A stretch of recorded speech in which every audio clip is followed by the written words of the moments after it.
آپ کے پیچھے بات کرنے والے دراصل آپ سے بہت پیچھے ہوتے ہیں۔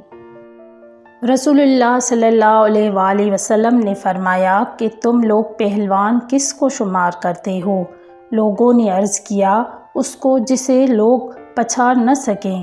آپ نے فرمایا نہیں، بلکہ پہلوان وہ ہے جو غصے کے وقت اپنے نفس پر قابو رکھتا ہو۔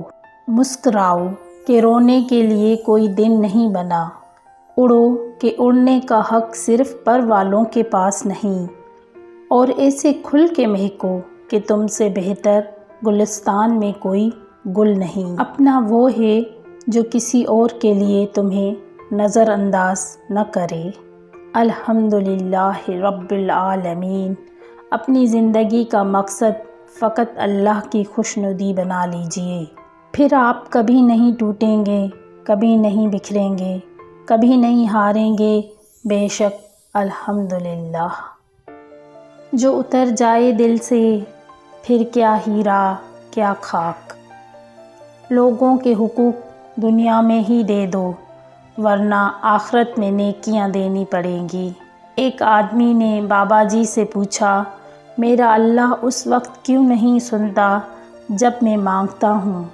بابا جی مسکرائے اور جواب دیا، وہ تیرے گناہوں کی سزا بھی اس وقت نہیں دیتا جب تو کرتا ہے۔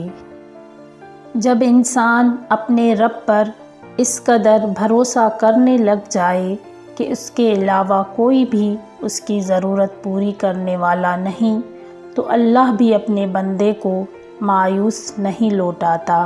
بے شک جس نور کی تمہیں تلاش ہے وہ قرآن ہی تو ہے۔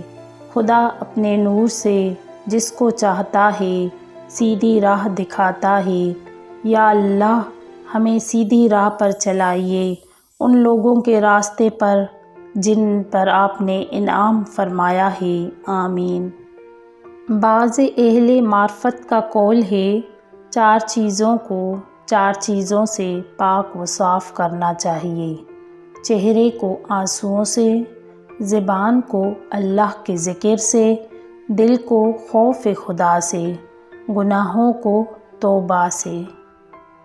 مخلص لوگ انتظار کرتے ہیں، بغاوت نہیں۔ سکون کی خواہش انسان کو تنہائی پسند بنا دیتی ہے۔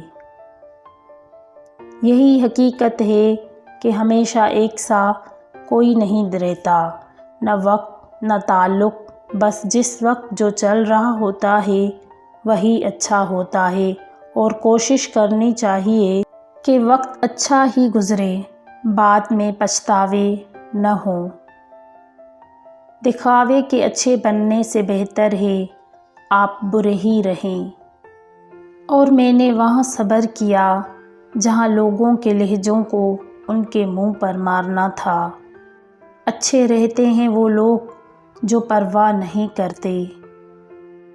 جب آپ رب سے محبت کرتے ہیں تو وہ آپ کے دلوں میں انہی لوگوں کو بسنے دیتا ہے جو آپ کی محبت کے اہل ہوں۔